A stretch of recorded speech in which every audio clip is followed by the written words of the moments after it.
伊朗的態度一向就是你要戰我就戰，你要和我也奉陪。美軍現在攻擊了伊朗80個目標，現在是美國去打伊朗。伊朗的面積有多大？美伊戰爭開打到現在，美國打伊朗的目標可能上萬個了，伊朗還好端端的活在那裡，打80個算什麼呢？我看完之後，那80個還包含了60艘艦艇。伊朗的小型艦艇是蜂群艦艇，60艘對他來說算什麼？所以其實這80個目標聽起來好像很多，可是其實效果很有限，因為伊朗太大了。美軍先攻擊了伊朗80個目標，沒有想到換來的是伊朗反攻擊美軍共85處的基地。美國說的他們對這個伊朗的不成比例攻擊，現在是反而擊出了更強硬的伊朗了嗎？第二件事情，伊朗這次鎖定的目標包括了在波灣地區的巴林科威特美軍基地，是在警告波灣朋友別當美軍的打手嗎？是在測試是美軍的防禦漏洞嗎？這是第二件事情。第三件事情，我們來看到的是荷姆茲海峽了，到底現在誰說了算呢？保險市場其實現在可以看起來都是向伊朗做靠攏的，是否代表說現在荷姆茲的掌控權已經落在伊朗的手中呢？今天就這些議題，我们會一起來做關心。美伊停火是不是真的看起來是完全破功？我們本來以為說美伊之間呢互相攻擊哦，這個是一個小鬧，但是這一次看起來完全不是哦。是直接下了重手，原因就是因為伊朗近期呢攻擊了荷姆茲海峽的商船，所以美軍的說法他要做報復。因此呢，我們看到美軍中央司令部在7日當天表示呢，已經完成了新一輪的報復行動。這一次他說動用的是精準的彈藥攻擊，包括了一共是伊朗境內80個目標。我們來看到這當中有伊朗的防空系統跟它的雷達站，60多艘的小型艦艇跟它的指揮管制網路，甚至它的反艦飛彈基地。美方官員是這樣說的：這一輪行動不論是規模或者是打擊的力道，都比10天前那一場攻擊是大了4到5倍哦，力度非常的大。這是美軍說的，這不是對等的回應而已，這是美軍官員繼續這樣講，這是一場不成比例的一個對伊朗的懲罰，而且短期之內美方的下手是不會結束的。我們看到這個美軍的話一說完，伊朗確實來自於國營媒體直接證實，美國攻擊了伊朗境內南部多個戰略地點，還當中包括了多個港口哦，都遭到波及。而且伊朗現在也指控啦，美軍對於伊朗的攻擊範圍持續的在擴大，已經到了不管是連商業用的碼頭、漁業的碼頭，甚至是漁船都要做攻擊，造成許多平民受傷。伊朗的外交部非常的火大，他公然批評美國，並且警告美國，你違背了當初我們的諒解備忘錄。接下來德黑蘭也會採取同樣的報復行動。話一說完，革命衛隊是立刻展開了各項的軍事行動，美軍攻擊伊朗80個目標，伊朗回攻擊美國，一共是85處的重要美軍基地。這當中包括使用了飛彈跟無人機，攻擊了巴林第5艦隊的駐地，還有科威特的這個空軍基地等等。伊朗還聲稱擊落了一架美軍的 MQ-9死神無人機。也就是說，美國說給伊朗一場不成比例的懲罰，是立刻被伊朗給打臉了嗎？那伊朗現在是不是看起來更為強硬了？委員怎麼看？當然了，伊朗的態度一向就是你要戰我就戰，你要和我也奉陪。所以其實伊朗之所以會有這樣的底氣，當然是因為伊朗早就做好了相關的準備跟下半場的這個沙盤推演哦。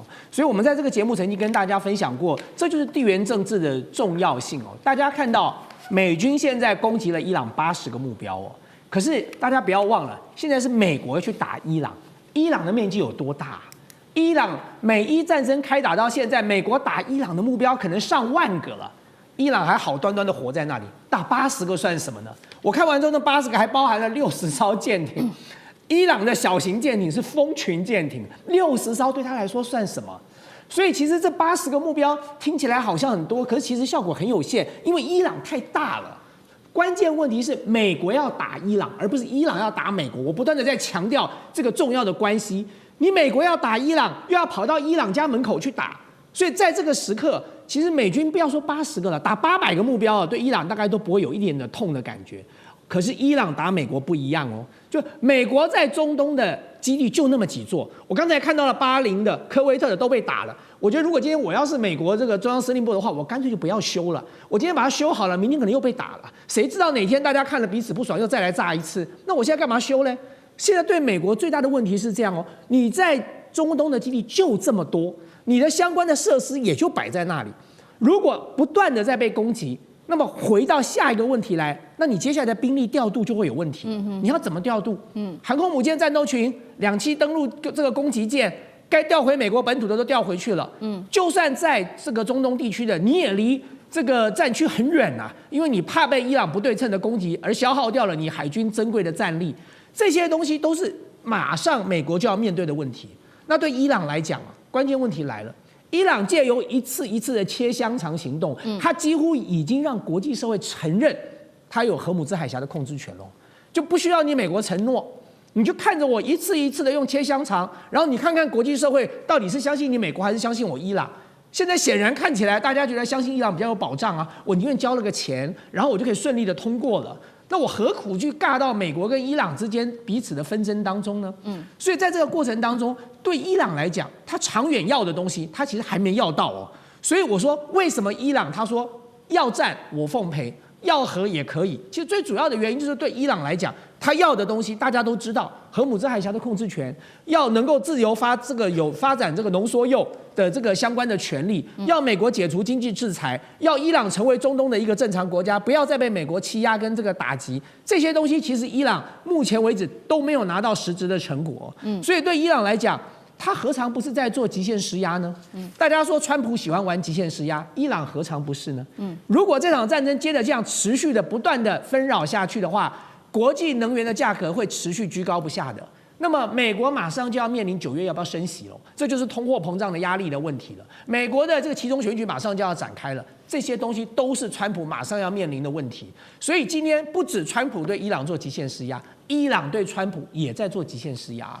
好，所以我們看到這個和談前哦，美伊就以軍事的角度來說，大家都在做最強烈的一個軍事上面的施壓。不過我們也看到這一波美伊互攻哦，伊朗也不是亂打。它其實呢有在挑選地區的，而且是對於美國來說，還有對於波灣來說是傷害非常大的。這一次挑選的地區，我們剛剛特別提到了嘛，鎖定的是巴林跟這個科威特。為什麼這兩個地方我說非常的重要呢？先來看到其實呢，伊朗很清楚自己不會去打這個美國的本土哦，依靠的不是美國本土，而是在波灣地區。因為巴林這邊呢是美軍的第5艦隊的所在地，是波灣海上行動的一個核心指揮樞紐，所以他選擇第一個打這裡。第二個，他打科威特，尤其是在當地的一個阿里薩勒姆空軍基地，同樣是美軍在中東空中行動非常重要的一個點哦，所以他直接打在美軍在中東的神經樞紐上嗎？那幹哥怎麼看選擇這2個基地的原因？另外也是對於波灣國家地區做一個警告嗎？幹哥怎麼看？好，巴林的第5艦隊基地大概已經快30年了，是美國第5艦隊的基地，也就是說，這個地方從來不會有任何問題。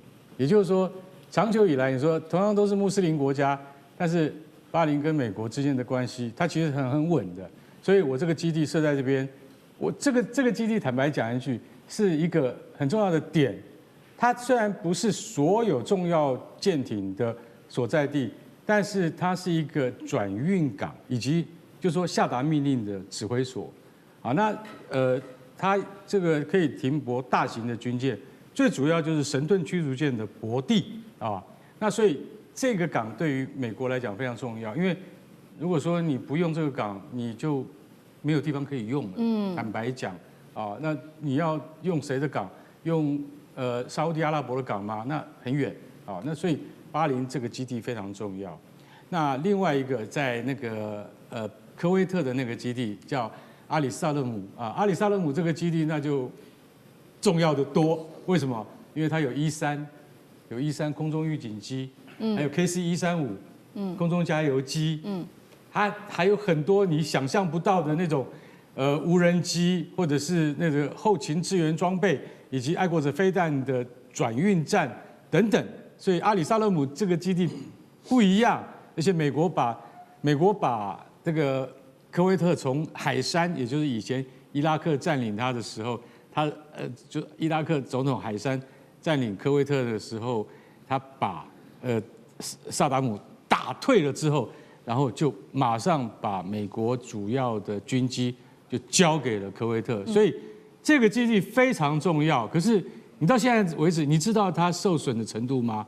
不敢講，也許很嚴重。所以這一次他說他攻擊了美國80個目標，那到底又有多少飛機受損呢？其實我說一句實在話，伊朗可以經得起你打我85個，可是美國經不起被打80個，這一點很重要。為什麼？因為美國只要挨打的話，那都是高價值目標。他連那個無人機的操作基地有沒有？它是一個一個的長貨櫃，那個打下去，你知道那個不是那種鐵皮屋蓋起來的，是都很昂貴的。所以美國沒有80個有價值的基地讓你打，為什麼？因為那損失太大。最重要的是人員有沒有受傷？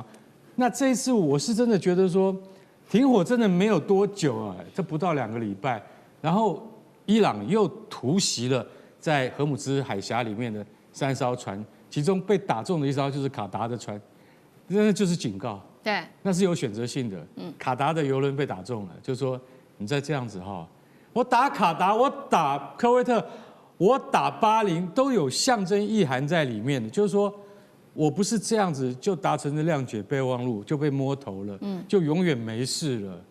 北海布倫特原油最近又漲到76塊一桶，好不容易跌回72塊一桶，就美國人可以喘息一下了。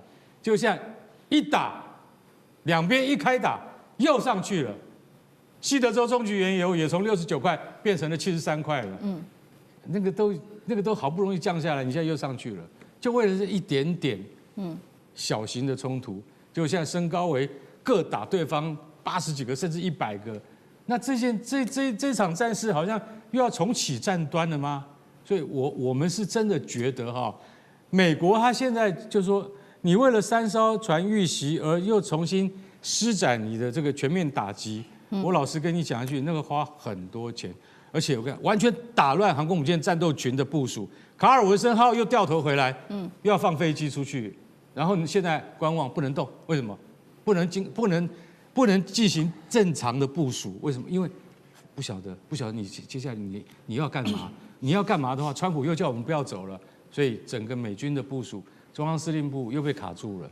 這件事情，我覺得短時間之內真的沒有辦法善了了。好，所以這一場這個攻擊還在持續的進行當中。不過，如剛哥剛剛幫我們特別看到的這一場美伊之間的攻擊的起源，其實就是在6號這一天哦，因為荷姆茲海峽的爭議哦，伊朗去打擊這一艘來自於卡達的天然氣油輪，所以那個油輪呢遭到重挫起火，才會有後續的各種攻擊。那為什麼伊朗現在要打？大家也在關注，原因是我們看到是說，不是美伊 MOU 已經說好了嗎？荷姆茲海峽60天內是可以免費通行的嗎？那伊朗現在其實在意的點，並不是說這個60天之內免費通行，而是說你要通行可以，但是你必須要走我的航線。但是卡達這艘船沒有走伊朗的航線，所以被遭到攻擊。現在也在看說，是不是等於荷姆茲海峽根本就是伊朗在掌控呢？另外，我們如果從這個保險費也可以看出一些端倪哦。現在呢有2條路可以走，一個是走南部靠近阿曼這一條路，那這一邊的保險費比較貴，是35萬美元。那如果呢是走伊朗的航線的話，靠近伊朗的北邊的話，它是28萬美元，價格比較便宜。所以連保險公司是不是也都看出來，走伊朗的航線這一條比較安全，也代表伊朗掌控荷姆茲海峽的另外一個證據嗎？苑老師又怎麼看？這個議題非常重要啊！為什麼呢？因為今年的2月28號以前的話呢，荷姆茲海峽是完全自由開放的。然後呢，川普的做了這個要跟以色列一起聯合打伊朗的這個動作嘛，這個戰爭動作，先把哈梅尼耶給幹掉了以後，哈梅尼耶的話就是3天前吧出兵嘛，就是有他的喪禮嘛，就連那個川普自己都講，他非常驚訝，他本來以為說伊朗被打了以後呢，就可以順勢就推翻政權更迭，結果搞了個半天以後呢，發覺伊朗人非常愛戴他們的宗教領袖，所以說那個伊朗人這個情況下來講就轉變了。這個你們 MOU 裡面簽的最14條當中最重要的一條，其實就是有關伊朗對於這個荷姆茲海峽的這個通行權有絕對的這個，他提名他不叫做收過路費，他收叫服務費了但是這裡面講的都是講什麼費都不重要。真正重要的就是說，你必須要承認伊朗對於荷姆茲海峽具有實際上的掌控權。所以現在的話呢，這個我上次在這個節目當中講，那個長榮那個長利號被打的話呢，我都覺得是故意打的，就是要告訴你，因為長榮的長利號它的船多嘛，它基本上走的話呢，就是一個比較安全的一個航道。但是的話呢，這個下面的話呢，走這個阿曼的航道的話，因為那個荷姆斯海峽很近，就是阿曼跟伊朗之間的，对，但它的那個海道這麼大概就是27、8公里的路線分成3段，那其中大部分就是一半以上靠北，就是靠伊朗嘛。那伊朗現在的話呢，我覺得有3個原因可以說明為什麼它這個價錢會比較便宜。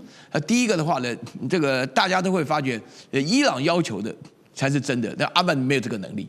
伊朗真的會。第二個的話就是伊朗真的會打。我們今天講的題目都是伊朗在打那邊這個打卡達過去的天然氣船，這是非常危險的。對啊，這個。然後第3個最重要的原因的話呢，就大家都是按照伊朗的方向，因為它隔的地緣關係比較近。就這什麼叫以量制價？就是對伊朗來講的話呢，我定的就是28萬啊，你也便宜一點，你來，如果你便宜的不要，你就是故意跟我找茬，我就打你。就變成這個結果。那美國現在的話呢，非常麻煩。為什麼？因為對於美國來講的話呢，這個荷姆斯海峽的控制不控制，其實是美國現在最關心的議題。其他沒有了其他的話呢，就是什麼搞什麼核能啊，什麼濃縮鈾什麼的，這個都不是真正的議題。但荷姆斯海峽的話呢，這讓大家全世界的經濟都可以感覺到痛的地方。所以對大家很自然會講說，我們現在油貴了，那就是美國害的。所以對美國來講，這個權利非要爭回來。所以這次也相對而言，美國本身也表現得強一點。但是我覺得美國再強硬的話呢，也鬥不過伊朗，因為伊朗它這個地緣上的關係，再加上他們自己做的這段時間的準備，已經超過4個月的準備了。觀眾朋友，今天的美伊的火線話題一樣的，我們會有3個開場的火線話題。等一下呢，會請來賓來一一幫我們就今天的大主題來做一個分析。首先，我們來看到第一點，也就是現在呢，關鍵在於以色列哦，以色列要不要停火？而且呢，現在內部竟然有92%，高達90%的以色列人，他們認為伊朗已經贏得了這一場戰爭，而以色列說他有打贏戰爭，但是我們可以看到，可以說他幾乎是輸掉了整場戰略嗎？今天我們會一起來做解析。第二件事情來關心到的是，美伊60天有望就可以正式的來簽下了和平協議了，但是現在的關鍵，如我們剛剛特別看到的，納坦雅胡他會願意答應嗎？納坦雅胡為了保住政權，現在還是持續的進攻黎巴嫩，要把黎巴嫩拖下水。這場戰事真的停得了嗎？看起來要打上問號了。第3件事情來看到，美國現在壓力可大了。這一場戰爭到現在已經燒掉了400億美元，重點是這個金額只是一個初估而已哦。還有非常多的金額還沒有被算進來，現在川普可擔心了。本來他說呢，他覺得自己是一個強勢總統，可以立刻的解決美伊戰事。現在說呢，恐怕變成了當年的卡特總統，說現在是卡特2.0啊。開始反過來，他會來施壓以色列來做停火嗎？今天就這些議題，我們會一起來做關心。這一場美伊停火之後，其實我們要來看到真正的考驗才剛開始。最新一輪的談判在週末，在這個瑞士已經出現了這個初步成果。確實，現在雙方有釋出一些善意，包括成立了這個衝突化解小組，也設立了高級委員會等等哦。說呢，大家要一起來好好的談有關於這個和平協議的方案，現在包括了巴基斯坦跟卡達也跳出來證實說，談判其實呢這一次的進度還不錯，最快60天內就可以簽署成協議了。真的嗎？可以這麼的順利嗎？現在的關鍵點，最大的變數，也是觀眾朋友一直很好奇的，就是出在以色列了。以色列現在到至今還是持續的轟炸黎巴嫩，尤其是它的南部地區，造成了至少最新的這一波攻擊，16人死亡，多人受傷，直接踩到了美伊備忘錄有關於黎巴嫩要停火的這一條紅線上面。另外，來自於美國自己媒體內部的報道，是來自於華盛頓郵報跟紐約時報的報道，他們特別點出了美國的情報單位已經正式的警告白宮了。他們認為納坦雅胡接下來會為了自己的政治生涯而不惜一切的去破壞美伊的和談。納坦雅胡的壓力還包括來自於國內的人，現在最新的民調出爐都非常的不信任他，甚至非常誇張的是92%，90%以上的以色列民眾認為戰爭的贏家是伊朗，而且納坦雅胡的不支持度非常高，支持者93%認為伊朗的得利更多，70%的民眾不相信納坦雅胡宣稱的戰果，56%認為他的表現是失敗的哦。支持率正式的跌破了30%，所以今天節目的一開始，先來關心超過90%的以色列民眾認為這場衝突最大的贏家是伊朗。從目前的情勢來看，真的是這個樣子嗎？納坦雅胡的支持度來到了新低，只剩下30%。再來就是接下來要選舉，而且他還被判這個貪污哦。他接下來會怎麼做？會不會真的努力的去阻止美伊之間的和談？孫委員怎麼看？對，在這場戰爭一開始的時候，我們就提到過，就是在這場戰爭裡頭，只要伊朗沒有輸，他就是最後的贏家。那麼，到目前為止，伊朗在這場戰爭當中，他不但沒有輸，那麼現在看起來哦，這個接下來的相關的這個 MOU 的簽署，或者是協議的這個方向哦，那麼伊朗恐怕遠比沒有輸得到的更多哦。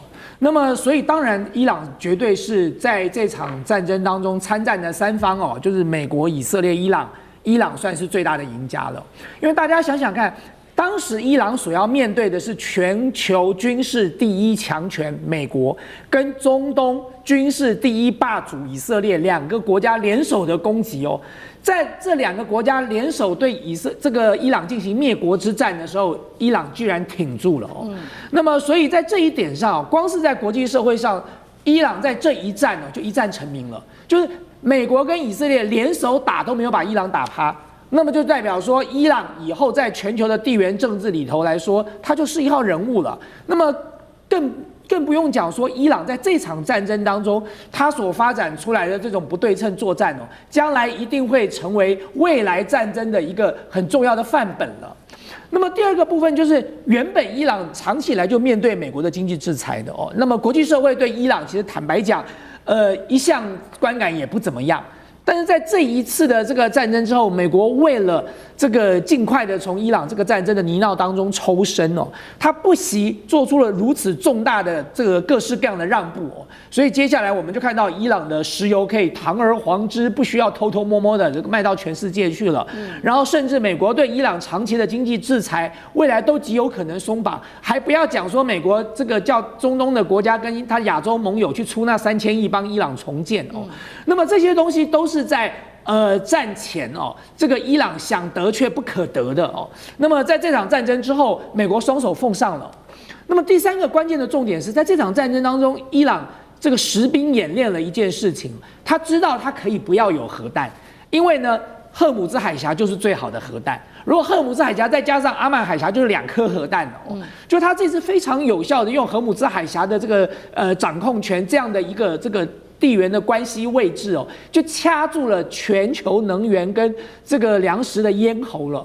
那麼，所以其實對伊朗來講，他就算承諾我以後不發展核彈，又有什麼關係呢？因為他手上握的一個是隨時都可以用無限次的使用的核彈哦，就一顆核彈你炸一次就沒了。可是荷姆茲海峽你卻可以長期的使用，一顆核彈你只能炸一個地點，可是荷姆茲海峽你只要掐住了這個咽喉，你對全世界都會造成威脅哦。所以從這個地緣政治的角度來看哦，從整個這個大國博弈的這個角度來看，從這個伊朗希望在這場戰爭當中得到的這個相關的這些經濟利益跟資源來看，其實當然。如果要嚴格來講，伊朗的確是這場戰爭當中最大的贏家。好，是連這個以色列90%的民眾都認為是伊朗贏了。那接下來這個納坦雅胡會怎麼做？為了自己的政治生涯自保，會怎麼做出決策？那沒有美國的支持，以色列有辦法單挑伊朗嗎？楊老師又怎麼看？我目前覺得，其實現在在瑞士展開了談判哈，這個60天，大家要知道，它還沒有進行到所謂核武跟濃縮鈾。他在談的是海峽，然後呢，反封鎖，也就是封鎖的解禁，以及黎巴嫩的問題，也就是真主黨的問題。那這個60天之後呢，如果真的達成協議，才會進行比較困難的，也就是核武跟濃縮鈾。那伊朗這邊當然也可能會提賠償或整個中東安全的問題。這是形勢之下使得大家不得不接受的一場談判，但我覺得現實困難重重。絕對不會是這麼單線的哦。伊朗完全取勝，美國從中東退出，以色列內塔尼亞胡、比比遭受挫敗，然後呢下台一鞠躬，我覺得絕對不會如此。因為美國不會放掉中東這一塊肉，美國在中東有這麼多的軍事基地，雖然受創，但是呢，它還是影響力十足。它也要防止伊朗崛起，整個掌控中東，成為地緣政治的最大贏家。伊朗現在雖然看起來在不對稱作戰上是贏了，但是呢，它的代價是很高的，它整個經濟民生，而且接下來政治能否真的穩定也不確定，所以。你現在看到的是，美國絕對不會這麼輕易的放掉他手中的一切，那我覺得會是一個動態的僵局。那甚至呢，可能各自都退一小步。比如說荷姆茲海峽大概的航行，但是伊朗還是會掌控，比如說管理局、服務費，甚至指定航道，因為他知道這個是自保的，最重要核彈級的保護的關鍵。那美國就不可能全然的去放掉一切，那也不可能放掉一切之後，他怎麼對美國內部的交代？就等於是真的是簽了一個失敗協議。也最後這個3000億美元也不可能美國自己掏腰包，根本可能不一定會真的出現，真的出現也部分的會要海灣國家去分攤，甚至日本跟韓國。我會說你現在油的問題解決了嘛？你看。在6月17號之前，布蘭特原油94塊，今天78塊，一下掉了很多啊！我們現在連中油都可能要降價了，所以受惠的國家會有一些。因此，我個人覺得以色列這邊當然也知道，現在內塔尼亞胡已經是後內塔尼亞胡時代，因為他10月7號之後再連任的機會不高了，對，他再怎麼鬧，再怎麼攪局，我覺得都不高了。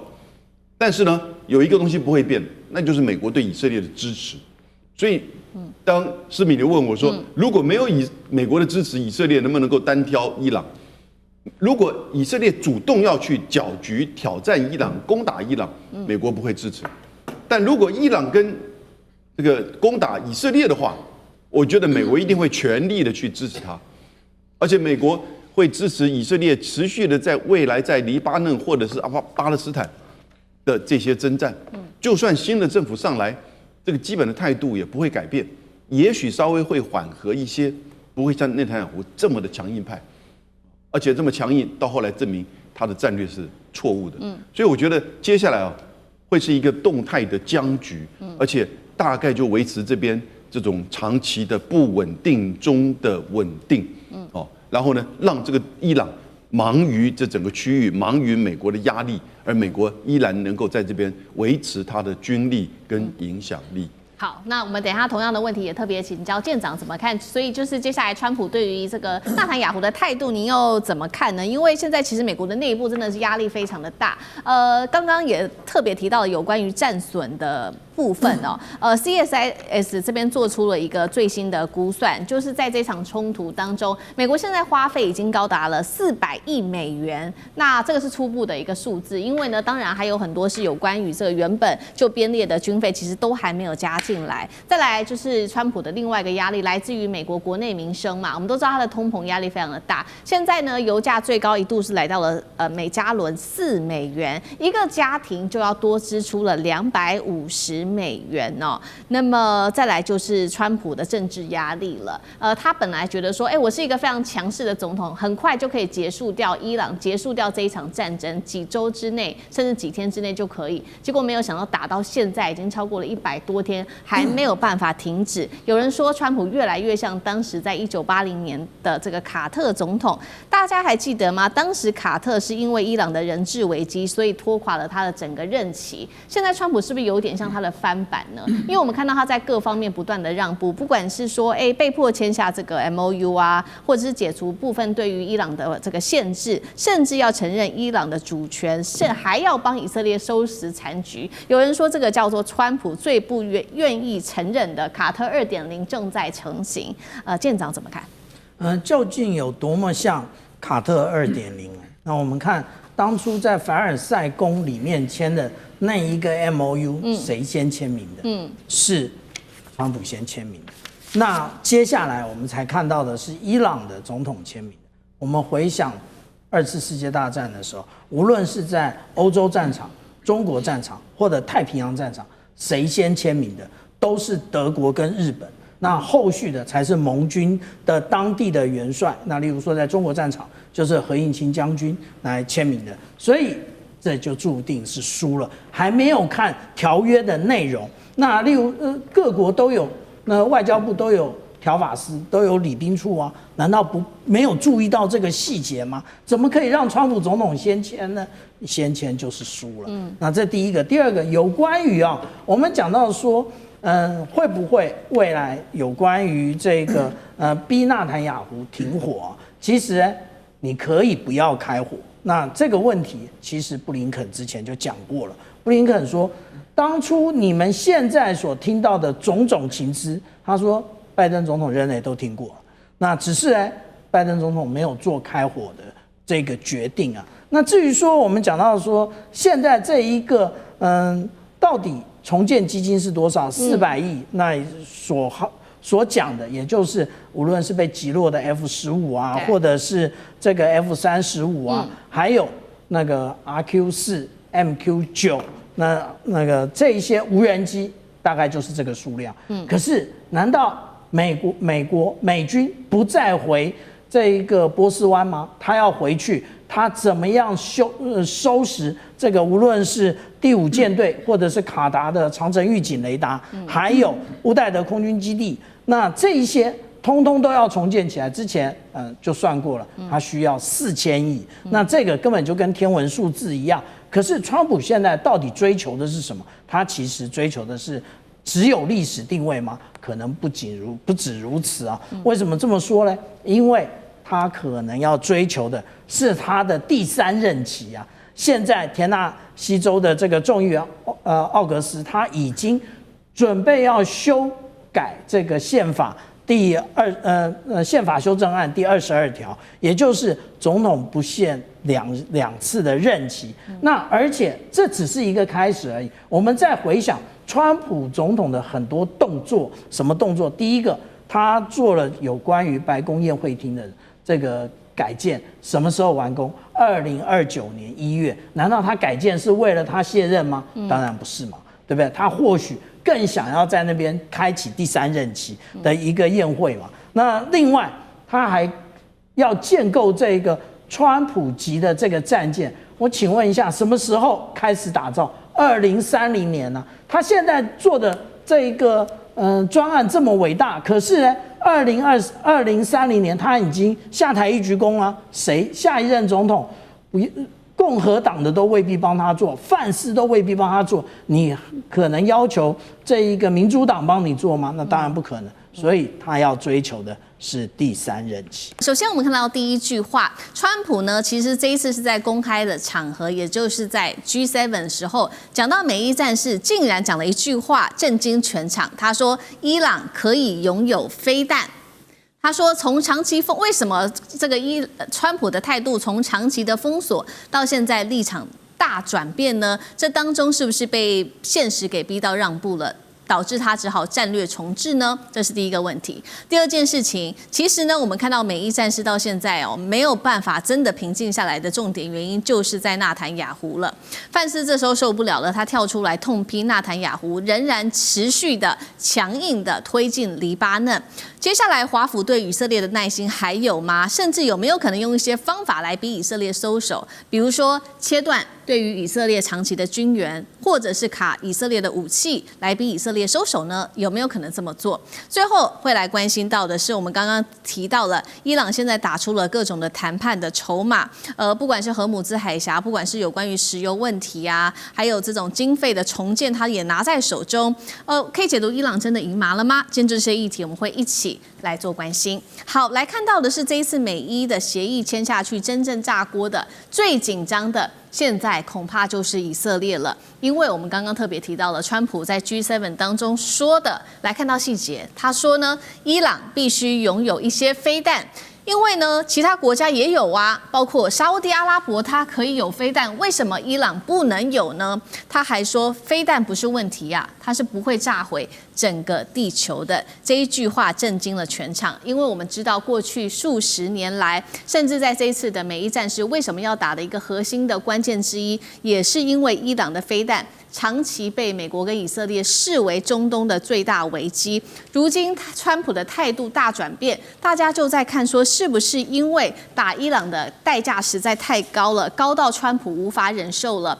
包括我們看到在這一次的戰事當中，美國承受的包括了荷姆茲海峽被封鎖，基地遭到襲擊 ，F-35被擊中，阿帕契還有 MQ-9死神無人機被打下來，連他的盟友這一些波灣國家也受到非常大的打擊，包括了飛彈的攻擊等等，所以川普真的是撐不下去了。那麼我們看到伊朗的外長也最新喊話了，他說飛彈也是特別提到了飛彈哦，他說是拿來發射的，不是拿來談判的，這話說的非常的強硬。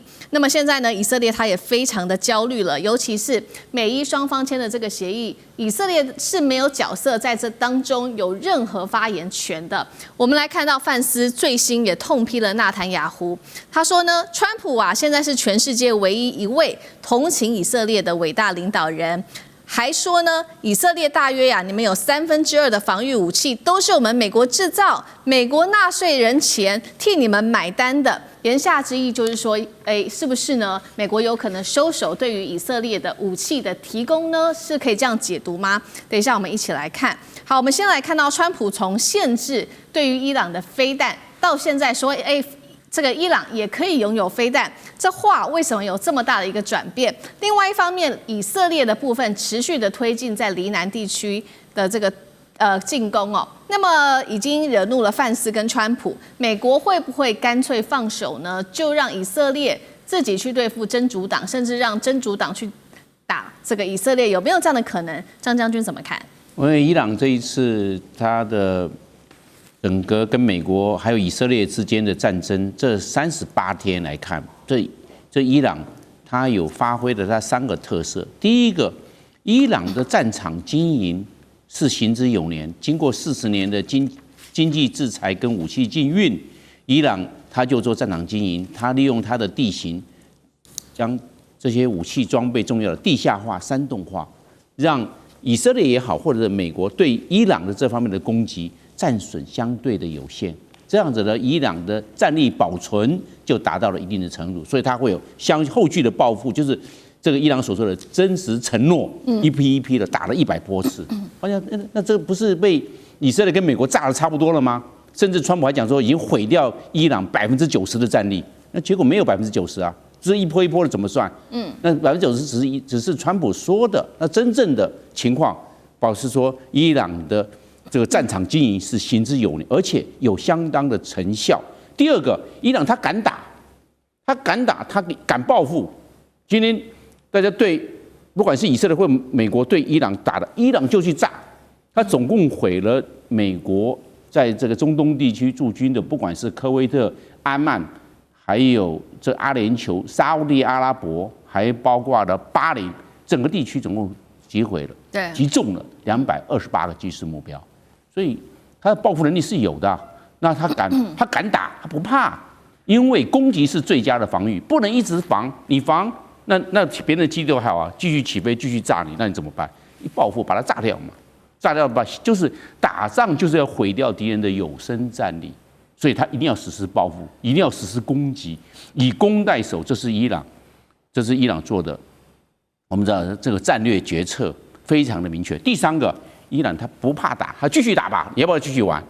他繼續啊，沒有說這個38天打完了，美國如果要繼續動，那繼續動什麼？你如果美國小動，那伊朗小報復。那如果美國大動，那伊朗也要大報復哦。伊朗都是這我們講的對等報復，都是這樣。換句話說，他不怕繼續打，他不會說這個38天打完了，他自己就有所禁止，所以有所限制。所以美國沒有一擊奏效，沒有一鼓作氣。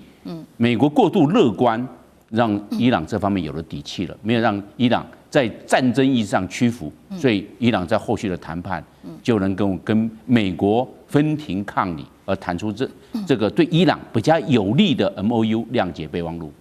好，我們看到伊朗有各式的底氣哦，所以現在呢可以跟美國來做這個談判。那另外一方面，可是呢，美國想要停手，關鍵點也是以色列的部分要停手啊，因為我們知道呢，這個以色列呢持續的對黎南來做推進。那剛剛講了嘛，不管是川普或者是副總統范斯都非常的火大，要求以色列停手。但是呢，美國可以怎麼讓以色列停手呢？会停止对以色列的軍援當作是一個卡關的一個手段嗎？那另外一方面，納坦雅胡真的也願意停手嗎？一方面他還要面臨國內的這個官司、貪污的官司壓力，那他有沒有可能為了延續政治生命繼續打下去？有沒有可能？那厲將軍怎麼看？川普終於認清了納坦雅胡是一個渣男，是一個騙子。這個原來這個。跟伊朗是在2月26號的時候，在瑞士日內瓦談判的時候，其實以上的台院都談得差不多了，就沒想到2月28號，我們都知道那天川普突然被納坦雅胡騙了進去打了這場仗。好，我們聯手來把伊朗推翻掉。我們現在斬首作戰，我有最新的情報，他們今天所有高層都集中在那邊開會，我們一口腦把它炸掉以後，伊朗政權就推翻掉了。川普一聽，有道理哦，這個這麼好的一筆生意，那當然就加入一打。好，打了1個月以後，我們現在回頭來看這個1個月過程是怎麼樣？不是都美國在打嗎？戰損都是美國在付出的啊。以色列有什麼戰損？美國光戰機包括到無人機，總共被毀掉了45架大概我算過大概45架。那美國從這個韓國這邊調動他的薩德系統愛國者去協助伊朗防衛。總共打了200多枚，為了防衛以色列，美國打了200多枚的愛國者導彈。那以色列自己打了幾枚呢？他大回頭是打不到100枚，那是不是美國在保護以色列？都是美國在花錢。再來，我們講美國所付出的代價有多少？我們現在不管是川普自己面臨的國內的通貨膨脹，包括他們自己在波斯灣地區的基地都被打了。那攻擊型的武器，他打了更多，花了多少錢？光戰斧型巡弋導彈1枚要300萬美金，美軍我算了一下，他大概打了900枚，之前說850，後來那天又補了49枚，將近900枚，1枚300萬，美國花很多錢去打了這場仗，動用了兩個核武戰鬥群。那試問一下，大家回頭去看。伊朗有什麼戰損？伊朗好像沒有什麼戰損了。伊朗現在急着就是想要把美國再拖入這場戰爭裡面，讓他不要脫身。那納坦雅胡為的是自己的政治前途嘛？這場仗只有繼續打下去，他才避免他的這種貪腐的官司在自己國內受損。他可以借着國內還在戰爭的這個理由來延續他的政治生命。所以我覺得這是川普很清楚看出來納坦雅胡他的目的嘛。那你現在繼續在那邊，在黎巴嫩南邊那邊繼續發動這場戰爭。來這個讓我沒有辦法跟以色列來進行所謂的和平的和談的協議哈，所以那當然川普會非常的生氣，所以我覺得這場戰爭很明顯看得出來，川普就從這場戰爭裡面他也看清以色列的這種納坦雅胡就是一個渣男，就是一個騙子，陪他去打這場仗，害他虧了這麼多。好，那我們也來看到說，那美國沒有辦法停手，因為有以色列嘛。那所以呢，我們現在也看到說，那美伊現在雙方要簽這個 MOU， 到底對誰比較有利？因為也有外媒直接說這個伊朗是贏麻了，真的可以這樣子形容嗎？我們稍微來看到一下，這一次呢，這個協議簽下去之後，可能有許多的條件是對伊朗相當有利的，尤其是在經濟這一方面。來看到的石油的部分，接下來一旦恢復在戰前的這個出口量的話的水準的話，伊朗年收入可能就會突破600億美元，這是來自於最新的估算，換算新台幣1.9兆元。另外呢，超過1000億美元的海外資產，伊朗的海外資產會被解凍。再來就是美國這邊上次我們提到了承諾說3000億美元要幫助伊朗做這個重建的計劃，伊朗也可以拿到。再來就是荷姆茲海峽在前60天免收費，但是從這60天之後就會轉為制度化的收費制度。現在呢，不只是外界批評川普，我們看到許多的共和黨員也非常的不滿川普，認為他是巨大的外交政策失誤。當然了，川普是不會承認的。他回應說：“我不想成為胡佛，讓戰爭拖垮經濟。”等於說，他現在也承認了，美國現在內部面臨非常嚴重的，不管是石油啊、股市啊、通膨、經濟的各式問題。漢庭怎麼看？這個哪有那麼容易去拿捏川普呢？你看川普在其他的 G7 国家有給任何人好臉色吗？没有嘛，終歸還是實力原則。那全球都看懂，就是美國輸了。今年呢，在我們農曆年來說叫丙午年，所以美國簽的就是丙午條約。甚至呢，這是美國簽的一份悔過書。你看，這川普過去多囂張狂妄，把我的世界當中沒有國際法啊，除了我的意願、我的拳頭之外，沒人可以約束我。但是現在 NOU 的第一段文字，美國自此承諾不再對彼此發動任何戰爭或軍事行動，也不以武力或武力威脅。連威脅都不可以，所以美國已經退讓到不能再退了。而且也正式宣告，自從1979年之後啊，美国大概每一個總統都有打伊朗跟滅伊朗的夢，現在也正式告吹了。所以美國呢，不僅說不要去摧毀伊朗的導彈，川普還說可以擁有飛彈，也要同意解凍伊朗的所有的資產，還要再送上3000億美元重建。不管川普怎麼解釋啊，這個不是賠款啊，那這也不是美國的錢啊，是別的國家要出錢啊。那把它包裝成投資啦、重建啦，刻意淡化賠款。但是根據 NOU 的內容和資金的用途，事實就是你美國為了要結束這場戰爭，補償伊朗的損失，不得不逼迫你的盟友，然後來投資3000億美元。你就是以重建之名來行賠款之實嘛。所以美國花了750億美元對抗伊朗，然後又花3000億美元重建伊朗，為了啥呢？就是為了要開放荷姆茲海峽。那在戰爭之前，它本來就是開放的，所以我們還是要講回那句話，就美國帝國主義啊，就不講理，凡是能不講理的地方一定不講理，如果能講一點理，一定是被逼得不得已了。讓我感慨，老美的衰退速度真的堪比光速，能夠打仗打到讓老美賠款，這在我小時候幻想中覺得應該是很久很久以後的事情，沒想到2026年就實現了，而且還是伊朗讓它實現的。那當然未來呢，你說這什麼3000億啊，會不會完整的兌現啊，或是能不能兌現一部分，這不知道。但不管怎麼樣，只要是白紙黑字寫在條約當中的，還簽字了，這個錢最後來多少都不重要，因為是美國帝國主義的面子跟裡子都輸光了。要知道神是不能流血的，神全能的神，世界的燈塔，然後呢，這個了不起的美國霸權，現在呢竟然已經在正式对伊朗吞下苦果跟慘敗。一旦美帝走下神壇，就是美失其路，天下共逐之。